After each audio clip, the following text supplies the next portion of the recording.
Hi, welcome. Thanks for joining us on the Arsaholics podcast. I've got myself, obviously, Raj here. I've also got Aaron with me. Hello, Aaron. Good evening. Good evening. How you doing?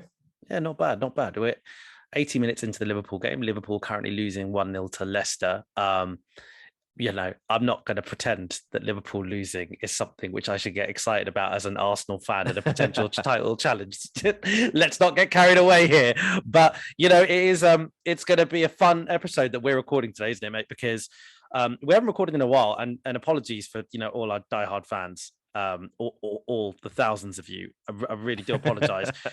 Like a number of rubbish reasons, holidays, various things. But the last time we recorded, we had just beaten Southampton. We were looking forward to games against West Ham and Leeds and Norwich, respectively, plus a cup game thrown in the middle against Sunderland at home. Wow. Okay. Look. So what we're going to do on this episode, just conscious that that we're not going to go into detail about any of those games because there've been a few.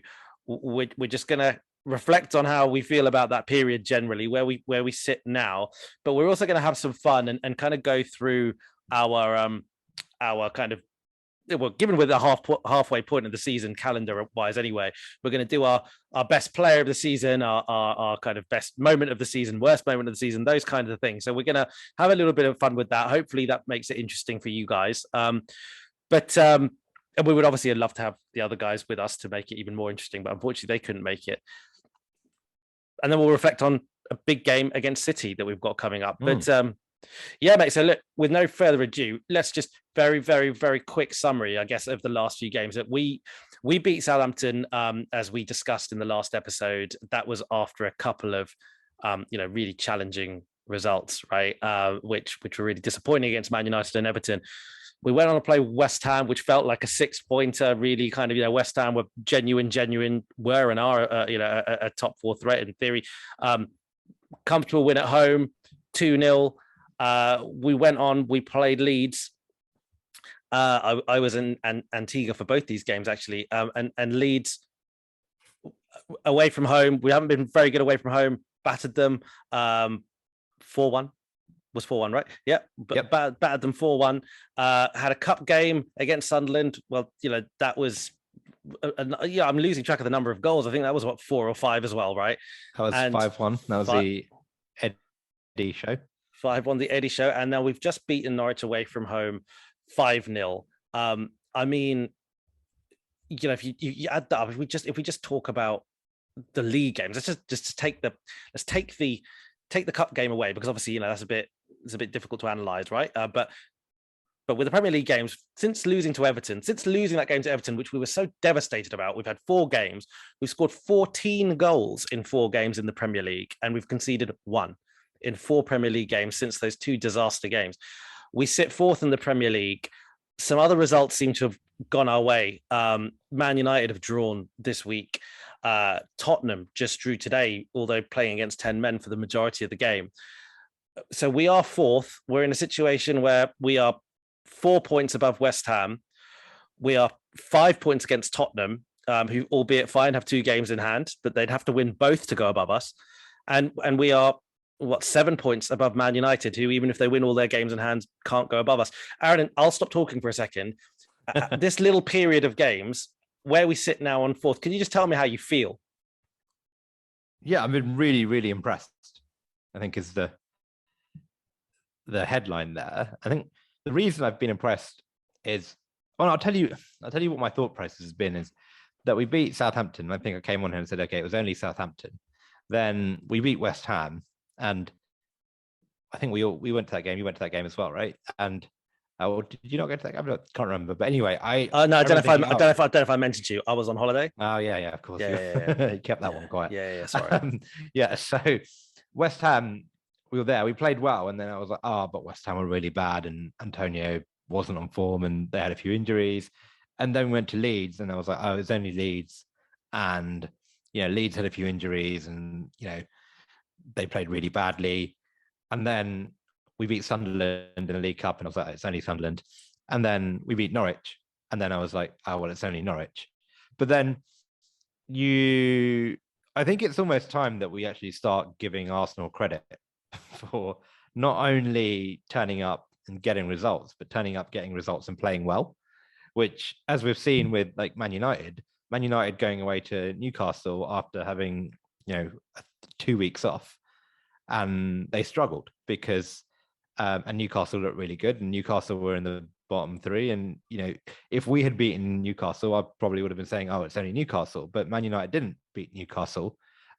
Spurs went away to Southampton, and against 10 men didn't come away with a result, and they looked okay. They looked decent in parts, but again, crucially, they didn't come away with the results. So I think the fact that we are now getting results and playing really well is a huge improvement. And I think the team deserve a lot of credit for that. Now, I think the only question is like, can we do that consistently?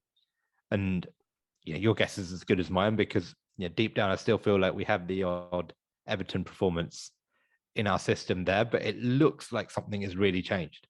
And I don't know if that's the Aubameyang situation. I don't know if that's Ødegaard finding form. I don't know if that's Granit Xhaka coming back into the team, but maybe it's a combination of all of those things. But for whatever, like I remember I came on here a while ago and said, I don't think we'll ever thrash a team, and I don't think we'll ever play well this season. I think that was against Everton. I said, I don't think we're capable of playing well and thrashing a team, but we're doing that now. I thought against Southampton for 20 minutes were really good. West Ham, there were like large parts of that game were really good. Leeds were so dominant in that first half, where we had, I think, 11 shots on target, which was like the most amount. Premier League record, yeah. The Premier League record. This is this Arsenal team where we've been consistently complaining about the attack not creating chances. Went and broke the record for shots on target. I know a few of them were like Thomas Partey classics from outside the box, but still. And then Norwich, I thought, we just bossed them the whole game. We were utterly dominant for the whole game and scored 5 goals. So there isn't a huge amount to complain about, to be honest. It's just it feels weird, does it? It feels weird, because I think the only question is, can we keep this up?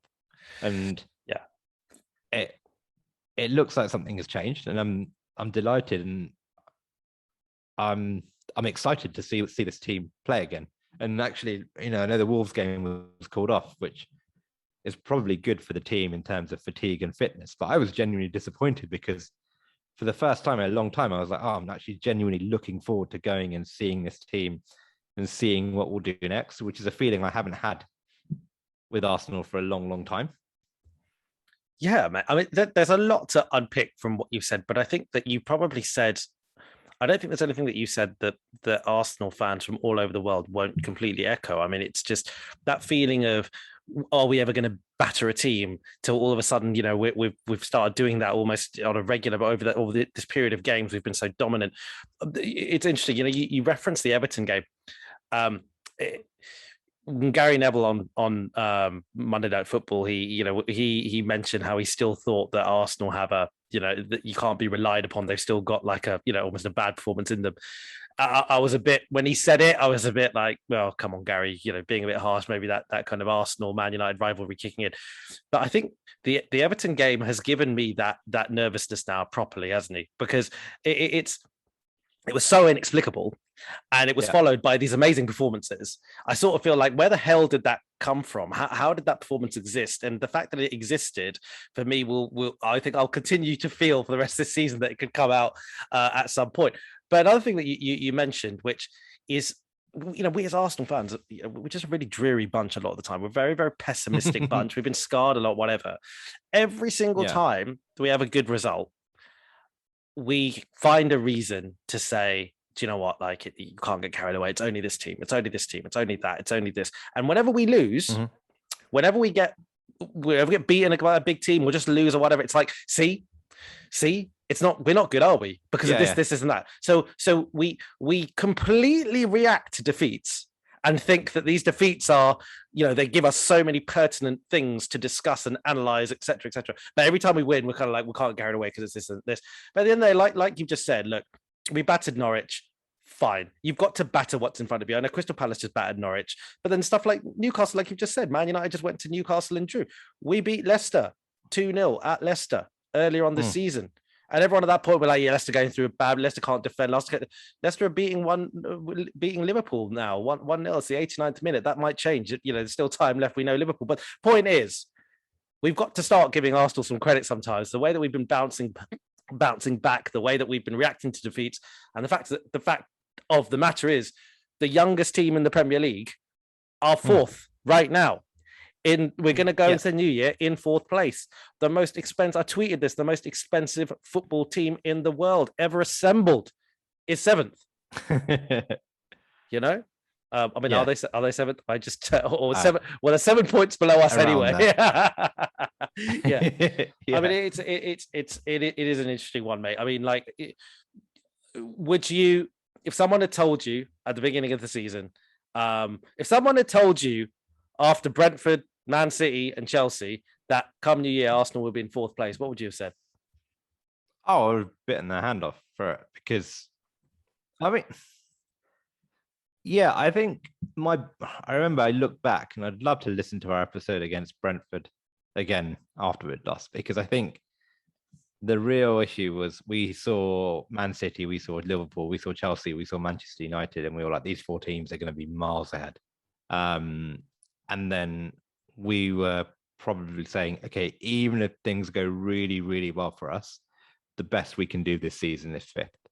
Now, the good thing, and I'm delighted about this, is that Manchester United are not as good as we thought they would be. And that has meant that fourth is open, and it could go. I think, look, West Ham are in the mix, and I think they'll continue to hang around there. But I think it's between, realistically, us, Spurs, and Man United for that fourth place as it stands now. And look, we've got a chance. If we can continue this run of form, and I think if you'd asked me if we'd just beaten these teams 1-0 and almost played like our early kind of games 4-7 sort of dictated that the way we played then, I would have said, I think we'll kind of fall away. But what we're seeing now is a genuine improvement in how we're playing. We're seeing things start to get better, and we are creating a lot more high quality chances, and the defense still looks really good. So if that can continue, then we do have a chance. And I think the big question is, can we keep that up? Will, another setback just cause us to lose a lot of momentum? And I don't know, well, that might happen, that might not happen. And with a young team, there always the risk that, one or two injuries potentially derails us massively. But, I think we've been really good these last 2-3 games. And I'm looking forward to us being tested against Manchester City, actually, because we can really assess how far we've come in terms of our attacking play and being challenged against tougher opponents. Definitely, and let's talk about that in detail a bit later. It's a huge game. Do you think, mate? Before we get onto our mid-season awards, one thing I'd say is you spoke about us playing better. You spoke about the defense remaining solid, and from an attacking standpoint, kind of things just almost clicking now. Things making sense. Does Arteta get to kind of cross his arms and look at the world and kind of be like, well, I told you so, and no one believed me, but I had a plan all along? Yeah. No, I think one thing people often forget with Arteta is, not only do we have a young team that will hopefully get better, but we have a young manager and this is still his first job, but that doesn't mean he was going to be Pep Guardiola on day one. Mm-hmm. We bought into him with the idea that he could hopefully, after a certain period of time, become Pep Guardiola, or at least that level of manager.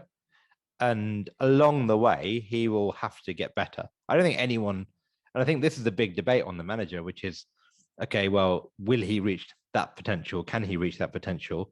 And in the time that he's here, will he do enough to warrant him staying on in that job? And the thing is, with the managers, I think he will at times also get lucky, but also learn from his mistakes, make mistakes, but hopefully be intelligent enough to learn from them. And I think we saw that over the course of last season with, how he eventually stopped trusting some of these senior players. And we're seeing that with, his decision making on Aubameyang, for example. We're seeing that with the way he's handled Martinelli. And I think some of that, he's probably stumbled upon that with a bit of luck. I don't think if you'd asked him in August or September, do you plan to drop Aubameyang from your squad, and will you be beating Norwich 5-0 with Aubameyang banished from the team? I think if you'd asked him, and I would have agreed with him, that I think I've pretty much said this actually, is the key for Arsenal doing well this season is Aubameyang being on form and getting 20 or 30 goals this season. So I don't think this was part of a grand master plan that he's had, but fair play to him. I think he saw an issue with Aubameyang in the squad, off the pitch and on the pitch, and he reacted decisively. And for whatever reason, I don't know if it was that or if it was a combination of other things, like Odegaard playing really, really well at the moment, Granit Xhaka coming back into the team, even Thomas Partey finding a bit of form now.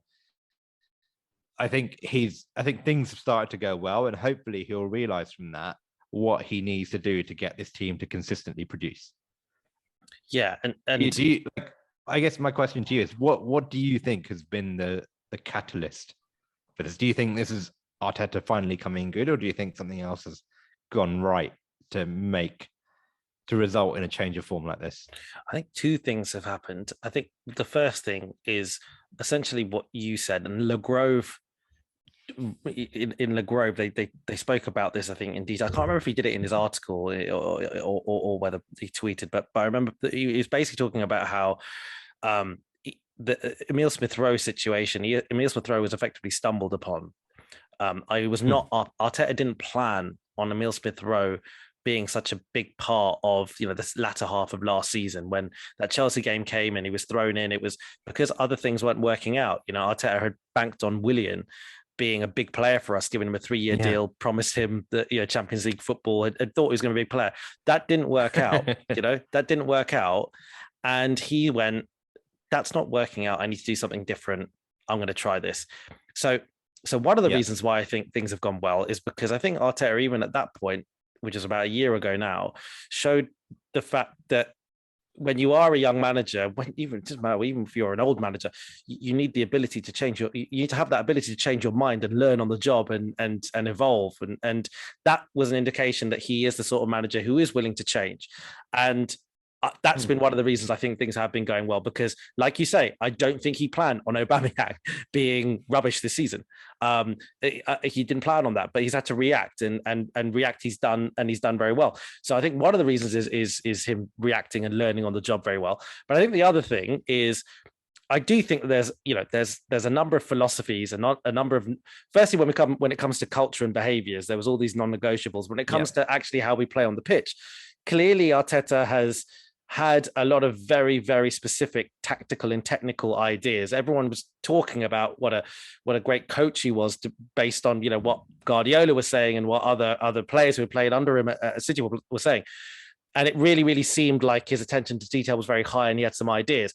And I guess what we're seeing now is a bit of a byproduct of a manager who's been there for a couple of years now and has had time to work with his players and had time to teach his methods and get them understanding what he wants to do and some of that. So I think there's those two bits. One is just time in the job of a guy who's got some ideas and has been trying to embed them. And the other bit is what you were talking about as well, which is about his ability to change and learn on the job. And I think it's a fantastic point you made, a really important point you made about age, because it's not just Arteta and it's not just the squad.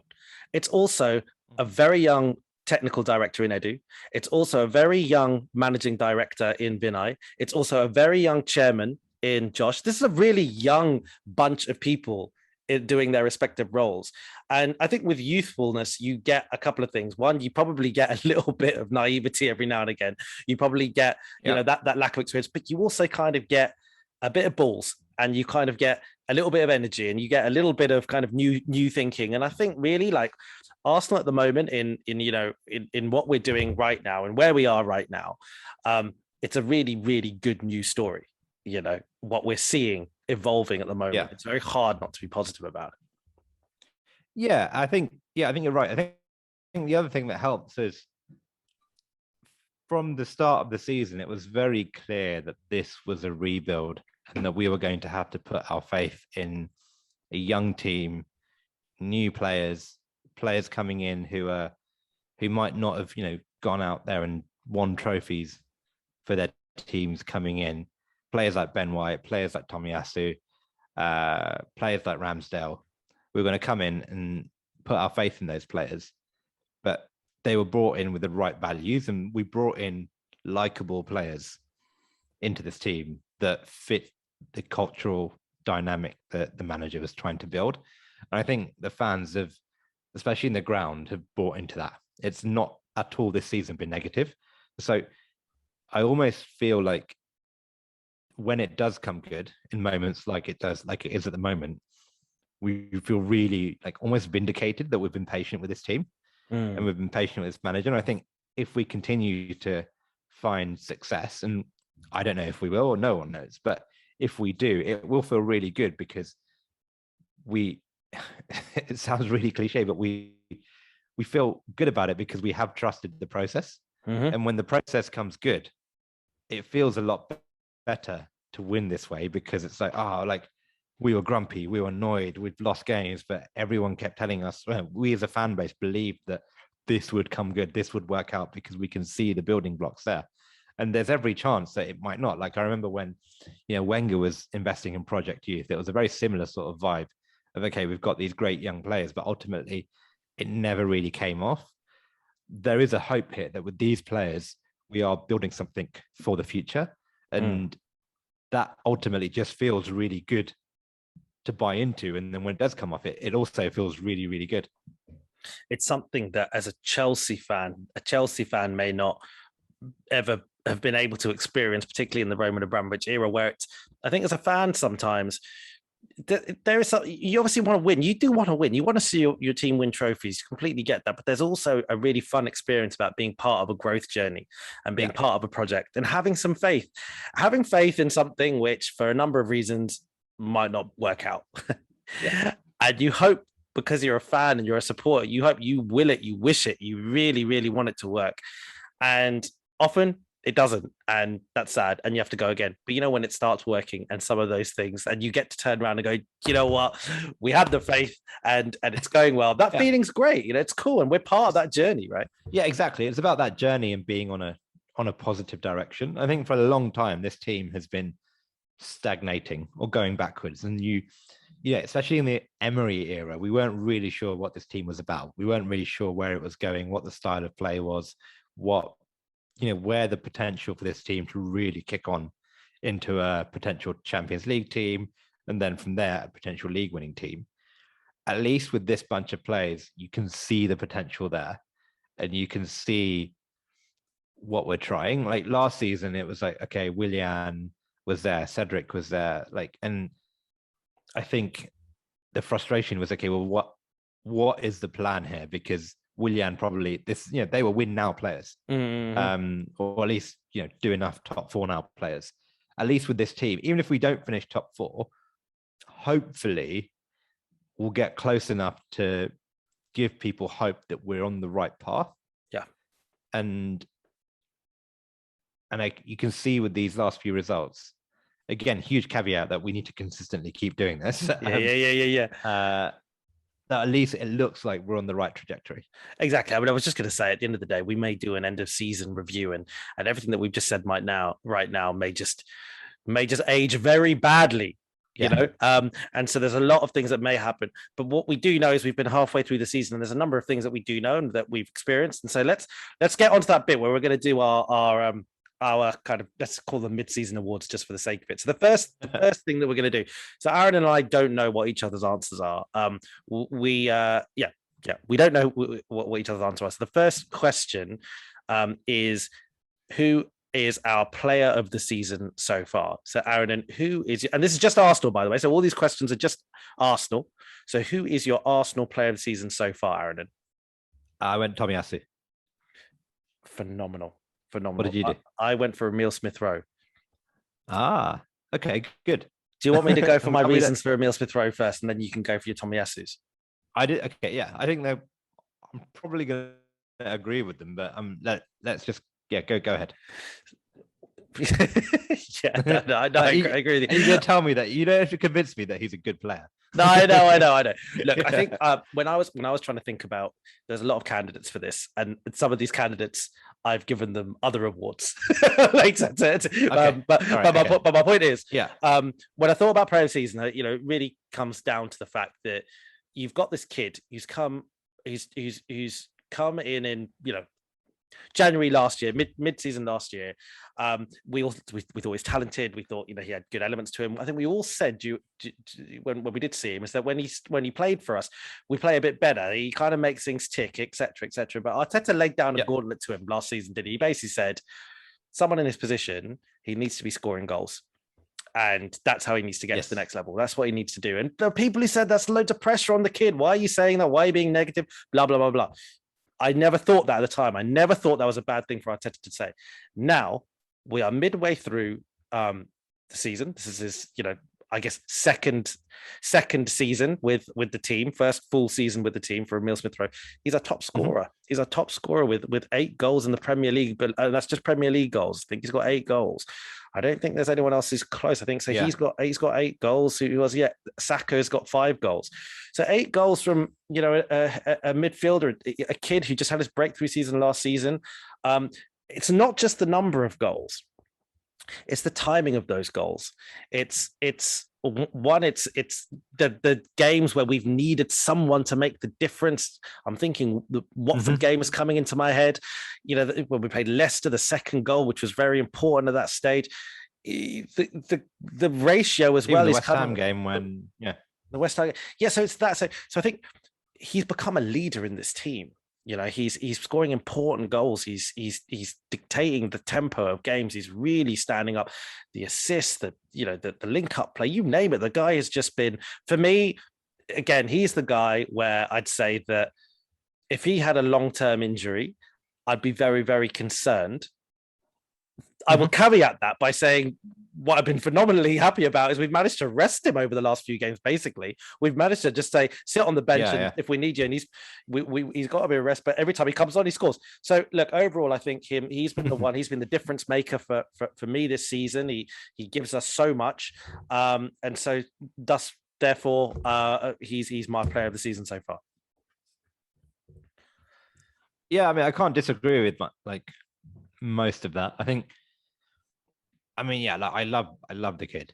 I do think he makes us a much better team. I think the reason I probably decided against him is what you said, which is actually these last 3 or 4 games, he hasn't been in the team and we've still been playing well.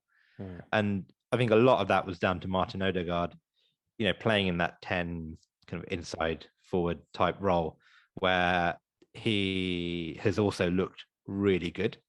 I mean, if he carries on, I'll tell you that if he carries on how he's been in the last few games, he could be my player of the season at the end of the season.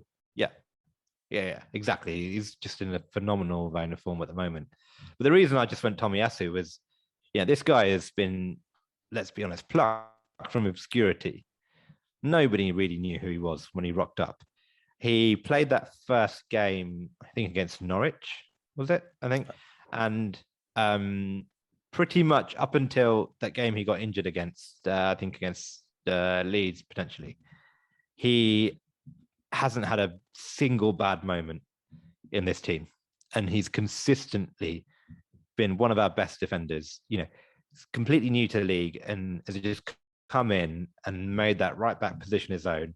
Defensively, he's been really good. Going, on the ball, passing, playing out from the back, he's been really good. I know he's not really contributing in terms of going forward and getting assists, but even in build-up play, he's had his moments where he's contributed to some really important goals for us. So I think just, right back for us has been a problem position for so long as well. And I think just the guys come in and just been completely no nonsense. And now, you'd argue one of the top 4 or 5 right backs in the league, especially defensively. Going forward, right, he's not going to be a Trent Alexander-Arnold, but he's just, in terms of the system, what he does for us, I think he has just been super impressive, and he just seems like a great guy as well. So that's why I went with him. But I think Smith-Rowe is probably my number 2.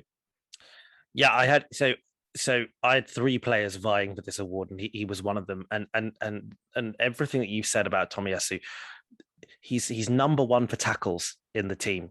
He's number one for aerial battles. He's third on clearances, second for interceptions. Completely new to the league. 22 years old is he?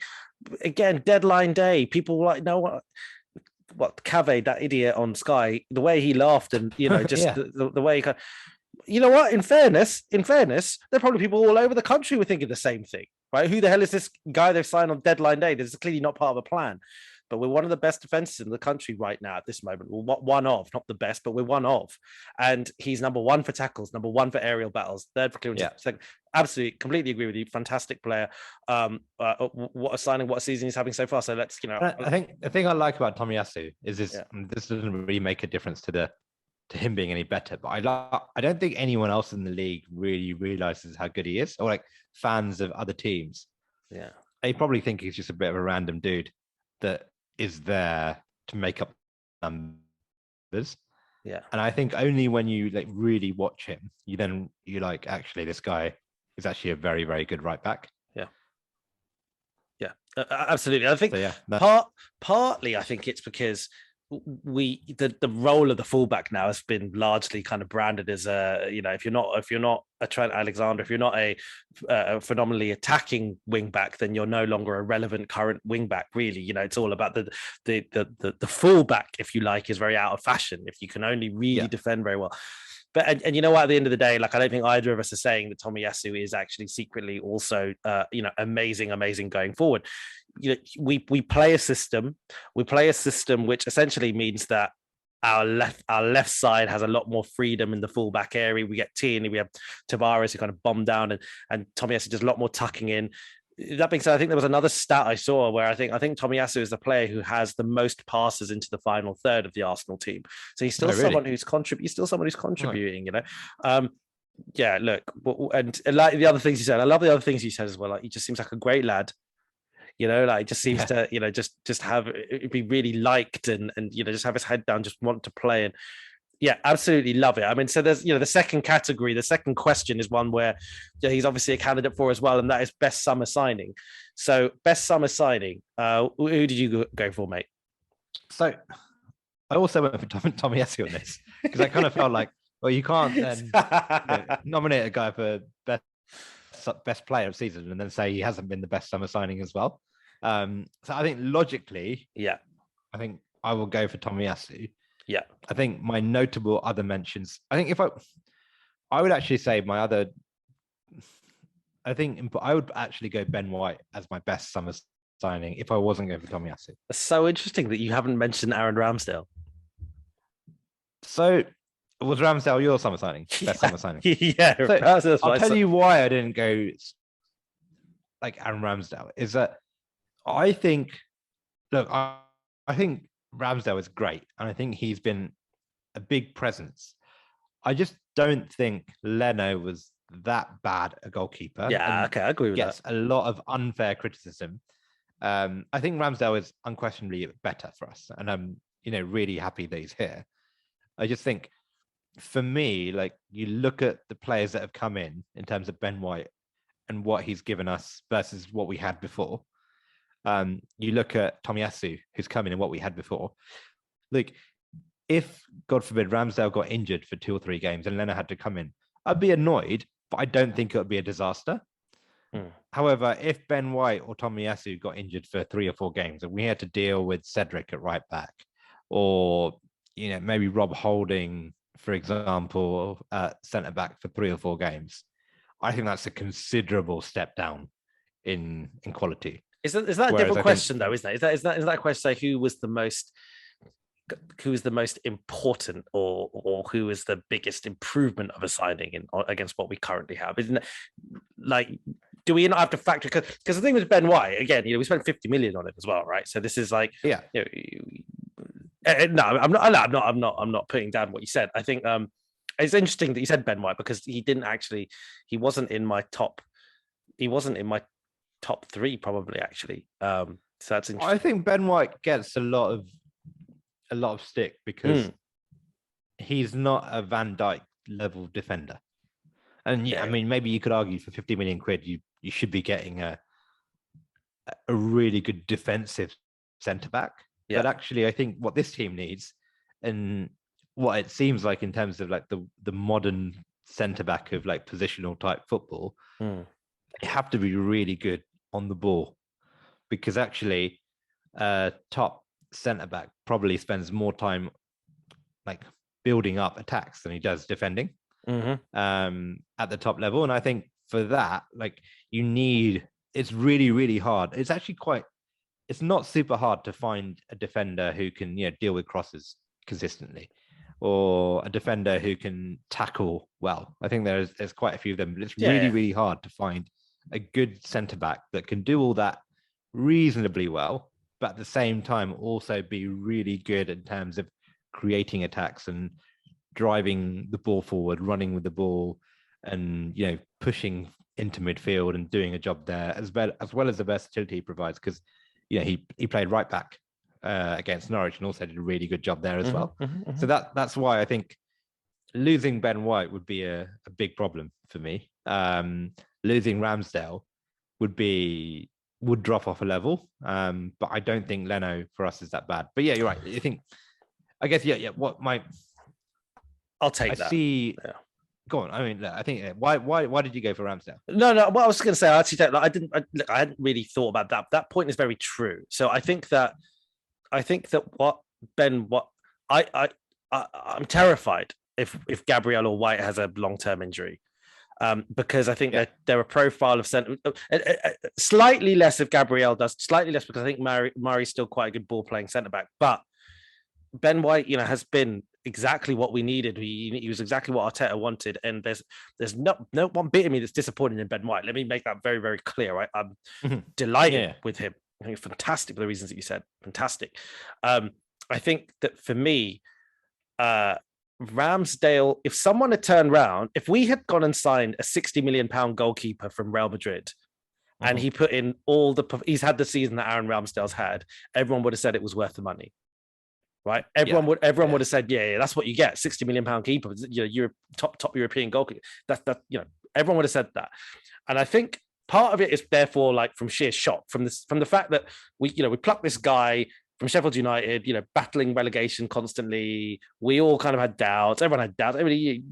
Everyone in the bloody world seemed to have had a doubt over Aaron Ramsdale. I'm surprised if Aaron Ramsdale didn't have doubts over Aaron Ramsdale, right? But to come in and not even just do a good job, to put that level of performances where we're talking about distribution, we're talking about shot stopping, we're talking about leadership, aerial, ability, all kinds of things. Yeah, okay, it helps that he makes box office saves. It helps that he exaggerates every movement that he does. But the way that he's come in and he's come into a back five that three out of that back five is new players. He's come. He's probably had to deal with that as well. A new defense in front of him. He's led, and he's just been. I mean, sometimes goalkeepers can't win you matches in theory, but he's done as close to that. And this is a guy as well who could be our goalkeeper for 10 years, 15 years. Yeah, it's crazy to think that, right? He's so young, isn't he? So look, I love the fact that we are struggling to say who is our signing of the season, right? Because God, we've got way more right than we've got wrong this summer, and especially when it comes to you look at everyone we signed, right? So Ben White, Odegaard, Tavares, Tomiyasu. Am I missing anyone else? Lokonga. All of them so far have had a really important role to play in the season so far, and all of them, I think, have performed. You'd probably say better than expected. Yeah, or at least on par with expectations. Definitely. Okay, next question, because I have a feeling that there's going to be lots of great discussion points even from the rest of the questions. So the next question is positive surprise. So what was a positive surprise for you this season? That could be a who, that could be a person, or it could be just something that happened. What was a positive surprise? Not to be confused with the question later, which is favorite moment. Yeah, so I think the positive surprise for me has been a clear first choice back four and goalkeeper. That's mine too. Oh, really? Oh, Yeah, right, kind of, but yeah, kind of. So, but mine was how quickly a new back five gelled, given 3 came in this window. So I think we can talk about that together. So yeah, go for Okay, it. so I think my one is more on, dare I say, the manager Right. Okay. who pretty much realised at that Norwich game, it's like, look, I bought these 4 guys and I bought this goalkeeper, and you are going to be the back 4 plus 5, so back 5, and that's it. I'm not going to change. And every game, I'm going to play these 5 people, and you will, if you like it or not, learn how to gel, because you're going to get minutes, because we've invested in all of you, and we see you as the future. So let's just embrace this future now. We're not going to, ease players in. We're not going to, give someone 30 minutes there. That first game, I think, against Norwich, he played Tomiyasu, he played Tierney, I think Tierney was around at that point. Mm-hmm. He played Ben White, he played Gabriel, he played Ramsdale, and no one else has been able to get a look in those 5 positions unless there's been an injury. No, Nuno, in fairness, Tavares got got that period. He got a few games, I think, but maybe, fair enough. I think I think actually there are probably moments there where Tavares, you could argue, potentially offers something a bit different, and maybe he will get a look in the future. But generally, I think it's been very no nonsense in terms of selection for that back 5. For me, you remember every season, it went game to game. We had a new right back, we had no idea, new centre backs. We had no idea. We had Leno, who was a constant in goal, but we had David Luiz, we had Marie, we had Holding, we had Chambers, we had Mustafi, we had Socrates, Mustafi, Mavropanos was there. Even between, I think we had that Koscielny and Mertesacker era for centre backs. Where it was those 2. But after that, in terms of centre back pairings, I don't know how many centre back pairings we did. I think you did a big rant on that one. Because, I remember. I had a big spreadsheet and everything. Yeah. Which is like so many different centre back pairings, and then you look at the fullbacks, who, to be fair, have been relatively consistent over the years. But to see that level of consistency with right back and left back as well as the goalkeeper, and how they're all so young, and you can, if things go right, bank on these guys for the next 7-8 years potentially. That's kind of crazy. I don't think anyone, like, who's the oldest out of that bunch? I don't know. Who's, like, Gabriel, maybe? Tierney, I think. I think Tierney is. I think Tierney is like 24 at least, yeah. So that's, if Tierney goes till 30, 32, that's 6, 7, 8 years of this back 4, which is insane. So just, if we can keep them fit, if 24, they can keep their form up. Yeah, exactly. So if we can keep their form up, and if they can, continue to get better, which you hope they will, that is a huge, huge positive and a huge advantage that we now have to, maybe there is going to be a better centre back or a better left back that comes along in 2 or 3 years' time that can help us. But I think all of these guys are capable of reaching that next level. Yeah, I agree. I mean, at the end of the day, like, there's to that point specifically, there's the Saliba shadow that looms. Oh yeah, of course, yeah. And we're going to have to see how that plays out. But I I think my personal view is that they've looked at Gabriel and think that, like, he is someone who potentially could be someone who goes for a lot of money at some point. Partly, I think so. I think partly because, I'm stereotyping here, but given he is South American, there may be a desire from him to want to play in Spain, because we see that all the time. We see the South American players having a real desire to play for Barcelona, Real Madrid at some point. Given his age, given his profile, could he be someone that then, kind of ends up going for 70, 80 million to Barcelona, Real Madrid at some point? And I think they're kind of, at some point, Arsenal are going to have to start doing that, unfortunately, right? At some point, we're going to have to do what Liverpool did. We should do a new Askcast Extra, which is, should we sell Gabriel for 80 million? Yeah, exactly. See what Miles thinks. Yeah, that's true. He was right last time, right? Yeah, but anyway, you know what I mean? In terms of, at some point, we're going to have to sell. some players, and it's going to be important that when we sell players that we don't suddenly everything doesn't go to pot. And I think with Saliba there, clearly, like I think personally, I feel there's a real appetite to make sure he's still an Arsenal player, and then that we bring him through, because I think they will want to make sure that we have a number of potentially kind of very good centre backs in and around the squad. I think Omar Rekic is someone as well. I think it sounds like they really expect big things of him, playing in the under 23s, etc., as a ball playing centre half, someone who's playing in central midfield some games, etc. So I think they're really planning for for the future. But yeah, mate, at the end of the day, at the moment, it is so nice to have this unit, which you hope and pray could be the unit for many years to come. And like you said about Tavares, I had friends who asked me about this, non-Arsenal supporter friends who said to me that they were really quite impressed with Tavares, given his age, especially. You know, how's that going to work? But at the end of the day, he does offer something very different. Hopefully, when we get into, hopefully, if and when we get into Europe, we're gonna need players, and we're gonna need different options. So I have no concerns about us kind of managing. I think minutes, etc. Be interesting to know. This is for another day, but it'll be interesting to see if we do think about getting another right back in. To provide kind of that, if he just doesn't feel that Cedric Chambers or Maitland-Niles are suitable kind of covers. So that'd be interesting to see. But okay, I mean, let's move on to the next question in the interest of time, because this is slightly different tone. This is the biggest disappointment of the season. Not your worst moment, but what's your biggest disappointment of the season been so far? I would say Aubameyang. Yeah, I said Aubameyang too. So okay. Let's do that. I mean, what I realized, Aaron, a bit earlier is that, and this is a byproduct of us not recording for a while, we never actually touched on the stripping of the captaincy, because when we recorded, do you remember, it hadn't happened yet.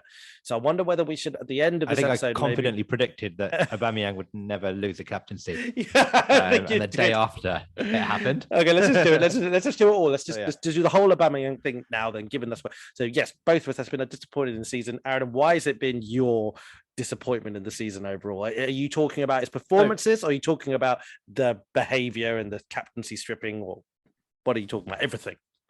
I think you almost can't talk about one without talking about the other. But I largely made my decision based on his on the pitch behavior, because we don't really know what happened off the pitch. Agreed. Very important point. Very important.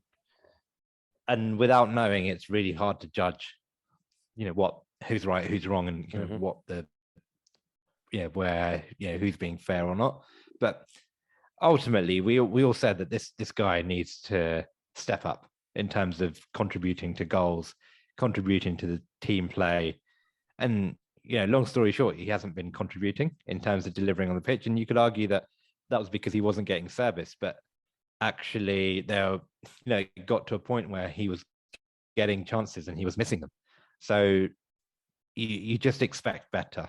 And I think I would say that, given, and then you have this, there's clearly something going on behind the scenes, which means he isn't behaving up to the standards of the manager. Now, you could argue, are those standards too high? Are they too unrealistic? But ultimately, from the kind of anecdotes we've seen, that he turned up late to Spurs, he turned up late to various other training ground incidents or whatever. It sounds like there was a clear issue in terms of his behavior. And I think we haven't really taken the captaincy of this club very seriously for a long, long time. And I really hope we start to, because I know people say it doesn't matter, we should have more captains on and off the pitch, but I think it does matter. I think when you have the captain on paper leading by example off the pitch and on the pitch, in terms of being one of your best players who contributes, who can make a difference, but then who also does the off the pitch stuff, the leadership, it ultimately helps a young team succeed. And I think we really do lack in some of those leaders. I think we've seen some of those players step up, like Lacazette stepped up in recent weeks. Granit Xhaka has his issues, but he's still one of the kind of leaders on the pitch. And then we have some of our younger leaders. But I think there is a clear gap for a senior pro to come in or to make themselves the captain of this team. And Aubameyang had that opportunity. It, clearly he realized that it's not really for him in terms of doing that off the pitch leadership stuff, the talking on the pitch. He doesn't really do. But you excuse all that because he was, getting us 20, 30 goals a season. But just his all-round play has just been so disappointing. I still think actually there's a path for him back into this team, and I hope I hope player and manager can find an amicable resolution to bring him back into his team, because I think there'll be moments this season where we need someone like him. Some people think that's not going to happen. Some people think he's done. I'd be really interested to hear what you think, but personally, I'm hoping that he can, for whatever he's done wrong or whatever the manager thinks he's done wrong, I hope they can find an amicable resolution to this, because throwing a motivated, on form Aubameyang into his team can only be a good thing. He strikes me as someone who, I was about to say, forgives quite easily in some ways. I think Aubameyang strikes me as someone who ultimately just wants to be happy. He strikes me as someone who really enjoys playing football, and he's quite an emotional guy. And I think he wears his heart on his sleeve. I agree that there's a path back, but I think that path back is partly because I think he's the sort of guy that, if ultimately he feels that the best thing for his family life and for kind of his lifestyle is actually to be in London and etc. and like everyone's settled, then I think that he will probably happily kind of go, do you know what? I don't mind. I've been stripped of the captaincy. Yeah, do you know what? Like maybe I need to buck up my ideas. I'm okay with that. I'm okay with eating humble pie and kind of I see him as more of that type of a player, that type of guy. And I agree with you that I think that, look, man, someone of his experience, it doesn't matter even if you're kind of not firing, someone of that experience, that goal scoring legacy, it's always going to be good to have around. It's always going to be good to have someone like that, even if they're coming off the bench. Like it's always going to be a good thing. I think that if he's not scoring goals, then unfortunately he doesn't really add much to the captaincy role. Exactly. That's the problem. Exactly, right. Like, and like you say, again, I don't want to get into a broader discussion necessarily, because I guess this is about Aubameyang. But as a broader thing, you mentioned about the role of the captain, etc. Are we being a bit too British in this way? Because I'm not a European football specialist, but it does seem like the European leagues have moved towards this leadership group type mentality, where you have 3, 4, 5 players who are your senior players, and they lead, and the one kind of captain isn't really a thing anymore, apart from in the UK, where we seem to think it's a really big deal. Yeah, I don't know. I still actually do think it's a big deal. I don't think it's a big deal in terms of getting results, but I think it can make a good team better. And I look at the big captaincies. I look at the big captains historically, like the Hensons, the Companies, the Vieiras. They've made a difference to top teams. And I think at some point, a good, experienced first choice captain who is like, one of your first names on the team sheet can make a big difference to this team. But I think it's a problem further down the list to solve. Yeah. I mean, and I guess, look, on Oba specifically, I think that one factor will be how much does Arteta actually want to reintegrate him? How much does he feel that he does need him? An interesting thing I thought, mate, was since Oba's been stripped of his captaincy, there's been a couple of interviews with some of our players.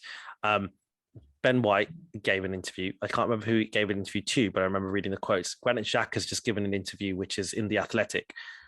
And I just thought there were some really interesting tones, because Ben White effectively said words to the effect of, you know what, it is what it is. And we move on, we move forward, we're in a good place, and said really positive things about the team and just wanted to brush that off.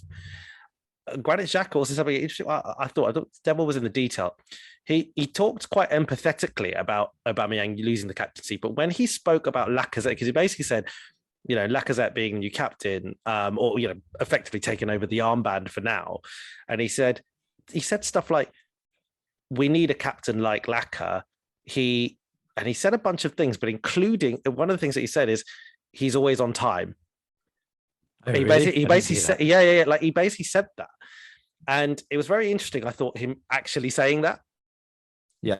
to actually say that would sort of, Yeah. indicate like, do you know what, that was an issue, like, and this guy Mhm. is like, actually responsible and all that kind of stuff. So, I Yeah. really do wonder whether the squad have backed this decision. I thought it's interesting for Laka to be given the armband, and that was a sensible thing to do in many ways. I think, being a very experienced player, but given his relationship with Aubameyang, that must have been difficult for Laka in some ways as well, right? Maybe. Seemingly Yeah. best We mate. don't. Yeah, we don't really know the ins and outs. We hear bits, but it's possible that actually his behavior just wound a lot of players up. Like I said, without knowing the details of like what he did, was he constantly late? Was he just really late once or twice? Did he, bugger off on holiday without permission? Who knows?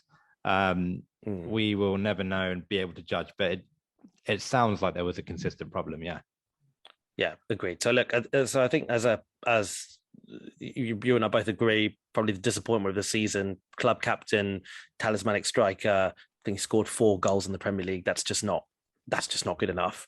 Yeah.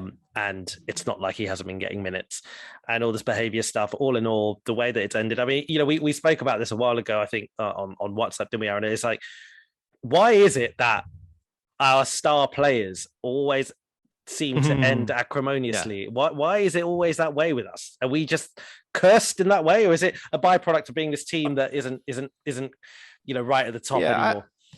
I have to say this situation seems very different to the Özil situation. In the sense that I got the sense that with Özil he was consistently being disruptive in various ways. Yeah. I don't think Aubameyang is that type of player, which is why I think there is a path back. But I think it very much depends, not just on Aubameyang, but on the manager too. Yeah, agree. All right. Listen, in the interest of time, let's rattle through the last couple of questions, but let's not even really have to talk about them in detail at all. What was your favorite moment of the season? I went for the Spurs win at home. Interesting. I actually said the first half against Spurs. So there we go. Yeah, right. Okay. There we go. That was awesome to be at, wasn't it? It was brilliant. Yeah, I think it was one of those where I think it was probably really good because we were there. The atmosphere was amazing. Felt like a breakthrough moment at home, which is always, but it's felt like a breakthrough moment with this team, and there was momentum, and actually it contributed to downfall for Spurs, where they went on to some bad results as well. So really good day, really good win, and it'll be up there with one of the big the Emirates Spurs wins that we've had. Definitely agree. And worst moment of the season so far? So there were a couple, but I'm actually I don't think you'd have this. I'm gonna go for the first game of the season, the 2-0 loss to Brentford. Okay. Because I think out of those first 3, that was the most annoying, because we had this COVID issue, which now is a big deal, and we probably could have got the game called off with hindsight. But there was a COVID issue, but also the fact that there was a narrative about this Arsenal team, and we just went and fulfilled that narrative. And I think it set us back, and it probably cost us. It took a while for the belief to come back, because we then had 2 games where we probably would have lost anyway, in terms of a Chelsea team that were flying, the Man City team that, when we played them with 10 men. But if we hadn't lost that game, I feel like the narrative of the season, the feeling of the season would have been a bit better. But because we lost those first 3, and that game was the one that you really felt like actually we probably shouldn't have lost it. We had no reason to lose it, because yes, we had a few injuries, and the game plan probably was messed up because of COVID, but we are still, fundamentally a better team than Brentford. And if we had done that, maybe, this narrative about the manager needing to prove himself wouldn't be there anymore, because actually we would have just never dropped as low as we did drop at the start of the season. So for that reason, I think Brentford was quite significant in terms of the context of that first half of the season, or the first half of the season. But there are a couple of other moments, but I'm sure one of them is going to be one of your worst moments. So I will ask you, what was your worst moment of the season? Mine was actually the Everton loss. Yes, I was very close to saying that as well. The reason for it is like because with the Brentford game, on the flip side of everything that you said, like I guess you could kind of say first game of the season away at a team who've just got promoted, like the story was there for them to win, blah blah blah, blah. And and I wonder if we hadn't lost that game, I wonder how much that game had contributed to the decisions that we made in the transfer market in the summer. Like, possibly. I wonder, and you never know these things. But anyway, I think the Everton game, the reason I go for Everton is there was no reason for that performance and result to happen. Yeah. Given how bad, how epic, I say it again, I say in the episode, Everton was so bad their fans were planning a walkout. They were that bad. They couldn't win a game. They couldn't get a point or whatever. We actually looked okay. Like aside from the Man United game, we've been looking okay. There's all the reasons to think that actually we should, and we lose. And that was probably my worst moment because it was a terrible performance. But it also has now filled me with this fear that performance is still in us. Yeah, that's a good point. Yes. Because every time, especially away from home. Exactly. Because if it was the Man United loss, if that was an isolated, whatever, it's Arsenal, Man United, anything can happen. It was 3-2. We scored a bunch of goals, whatever, fine, whatever. But to lose against Everton or, in the way that we did bloody. So I think that's my worst moment.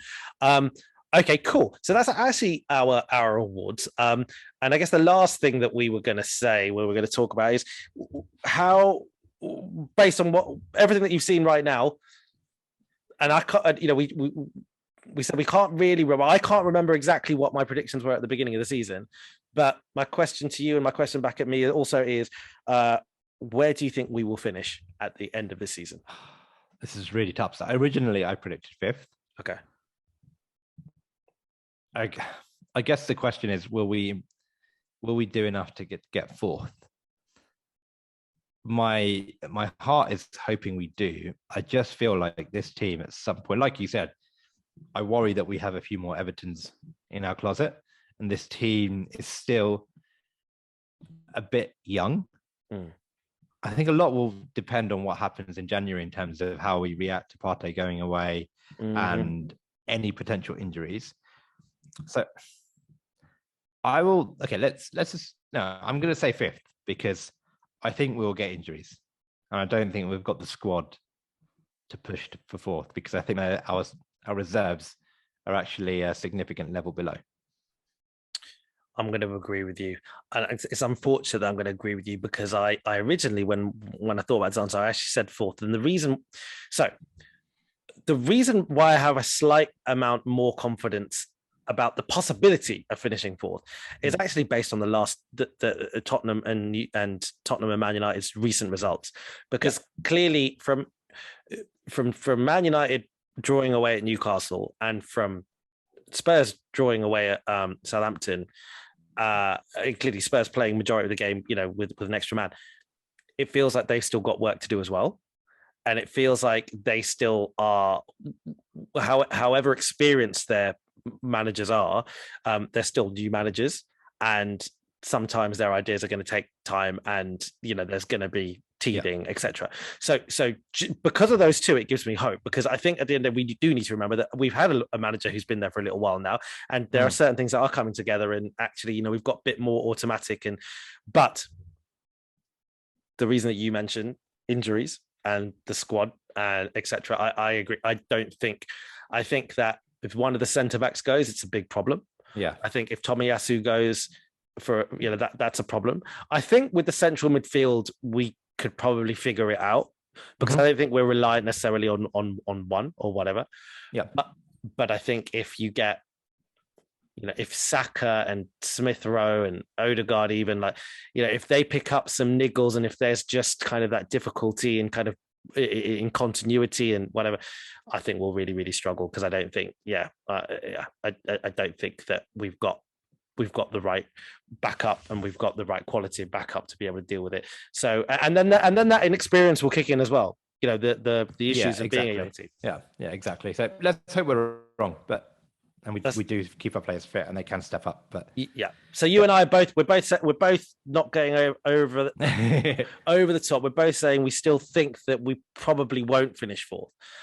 So let's see. But obviously we hope we do. Right. Let's spend a little bit of time talking about the next game. So the next game was due to be today, right? We were due to play Wolves at home today. It was going to be 2 days after Boxing Day game. It looked like we were going to be one of the only teams playing on both days, just the way that things were going. And then it felt like, lo and behold, out of nowhere, seems like it felt like it was out of nowhere to me. Wolves suddenly go, hang on, we can't play. We've got loads of injuries and COVID and blah, blah, blah. And that gets called off. So we've now got a break, and we're now playing Man City on New Year's Day at the Emirates. 12:30. It's interesting, isn't it? It was a game that actually went on general sale. Like it wasn't, I think, because of New Year's Day, because of COVID, because of whatever, blah, blah. But hey, we've won a few games, and now, bang, it's sold out. So anyway, what do you think? What's your feeling going into that game? I actually think we'll lose, because I think City are phenomenal at the moment. So you said I actually think we'll lose, as if no. Actually, that's a massive surprise that you said that. No, so I think we'll lose, but I actually think it's a complete free hit for us, because we've earned the right for it to be a free hit. I love that. I agree. Yeah. Okay. Yeah. So that's it. Yeah, no, I agree. I think that, listen, let's turn the dial a little bit. Maybe we should be harder on Arsenal. Should we be turning around at this point and going, hang on. Arteta's been there for a little while now. We've spent money. We've got players. Everyone's had time. We've put results on the board. Should we not be aiming to get at least a point at home? We should try. I think we should try. But I'm not going to be fuming if we lose, because I think City are a phenomenal team. They're considerable levels better than us. Yeah. Are we capable of getting a point? Probably, but very few teams in the world are capable of getting a point against City. But yeah, I hope we have our game plan. I hope we have something that we try and we execute well. And it's possible that they have an off day, and let's hope it comes on New Year's Day. Yeah, agree with you. And they would have had less time to prepare than us. I mean, at the end of the day, fine. They are the one squad who could field two potentially Premier League winning sides, two sides capable of winning the Premier League. So, maybe for them, this isn't as much of an issue. But you know what? We haven't cashed in on the chip yet, but, we've got Arteta, and Arteta's supposed to know Man City. He should know Man City. He hasn't used that knowledge to beat them yet. Oh, he has in the FA Cup. I'm sorry. Yeah. But, outside of the FA Cup, in the league, hasn't done that yet. Who knows? Maybe a combination of that knowledge and the fact that our players now are doing the things that he wants to. Who knows? We're going to go in hopeful. If we can get a result, I think it'd be so huge for the confidence of this team. Massive, even a point. Yeah. Do you know what I mean? Just a point would be huge. A point would be massive. And like you said, we've earned the right. Now, here's the annoying thing, right? We earned the right to lose against Man United, but but then we didn't earn the right to follow it up with a loss to Everton. So if we lose to these guys, and this is a bit of the concern, because we suddenly go into quite a tough set of fixtures, right? We've got City. We then have got Liverpool in the Carabao Cup, home and away. I think Spurs is in that month. I'm missing a game. Spurs in between the League Cup games, I think. Yeah. So this is not an easy period whatsoever. It's a period where historically, when Arsenal were always in this kind of, okay, actually, could they win the league this season? That kind of the latter Wenger era kind of period. There was that period that usually happened in March, right? Where it's like a period of tough games, and then bang, loss. And then it's like, all right, well, we're battling for. Let's hope this isn't that kind of period. I mean, what do you feel about the period on a whole? Are you optimistic about the period on a whole? I am, but I think a lot of it will come down to that Spurs game. If we can beat Spurs away, it'll be huge for the context of the league. And then I think we'll go into that second leg against Liverpool with a lot of confidence. If we lose against Spurs, then it's a different story altogether.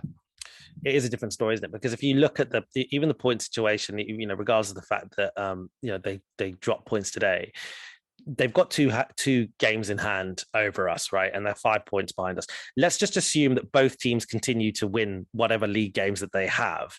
Then if Tottenham are to beat Arsenal, then, with those games in hand, and then closing that 2-point gap, retaining those games. Do you know what I mean? Like it suddenly becomes I don't want to think about it. It becomes very problematic. You've got a situation where suddenly they can open up a multiple point lead, and then it gets tricky. And unfortunately, they don't have Europe anymore to cause an additional distraction, do they? So, okay, that's cool. All right, look. So, but what's your prediction? Your prediction is that we'll lose to I think Man we City, will lose 2-1. Yeah. Okay.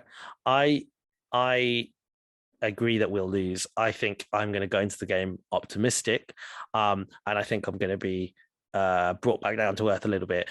I think it's going to be a really clinical performance by Man City, and I think unfortunately it could be a 3-0. Ooh, okay. I feel, and I don't think it's necessarily that means it's going to be a game where we get battered for 90 minutes. But you think they'll just create 3 chances and score? I think so. I think they'll score early. Yeah. I think I really hope they don't score it. I hope we at least have some hope, because every time we play City recently in the league, it just feels like by half time it's usually done, or something like someone will do something stupid. We'll be down to 10 men and that's it. Yeah, completely agree. So look, we're looking for signs of development, and one of the development signs will be us not conceding early. Yeah. So let's see. So listen, mate. I think we've been chatting for a while. My dog also has approached me, and clearly she wants to go to the bathroom. But I think that's probably good. I think that's good timing, right? I think we've covered everything we want. Yeah, she knows. I think she's saying pack it in, guys. No one wants to hear you guys ranting for an hour and a half. So let's call it a day there. We've covered a lot. I think like the overriding feelings I think are really positive from us, and rightfully so. Like, it's great. Let's just be happy. We're in 4th, and I think we are happy, and Arsenal fans everywhere should be happy. And you know what? Let's just hope for the best. Let's just see what happens. But there's obviously we're not perfect, but there are good things. So we'll leave it there. Thank you everyone for tuning in. We will try and record. It's been difficult during this Christmas period, but we will try and get another episode out after the City game. In the new year. So happy new year, everyone. Yeah, exactly. Merry Christmas if you celebrate Christmas. Happy holidays, all the rest of it. And yeah, enjoy your new year. Thanks, Aaron. Thank you, Raj. Talk to you later, buddy. And by the way, love your top. The new gear. The new gear. Splashed out on some of the ever increasing like contents of Arsenal stash that I now own. So Aaron is just donning the latest Adidas range, the latest Adidas retro range. So if you can't see him, trust me, he looks good. And maybe treat yourself. We don't get commission, but we don't get commission. Definitely don't get commission. It's not that we wouldn't be open to getting to commission. Let's just be very clear. If anyone's got a contact at Arsenal, like, we would be open to it. But anyway, cool. All right, guys, leave it there. Take care of yourselves. Happy New Year. Bye-bye. Bye.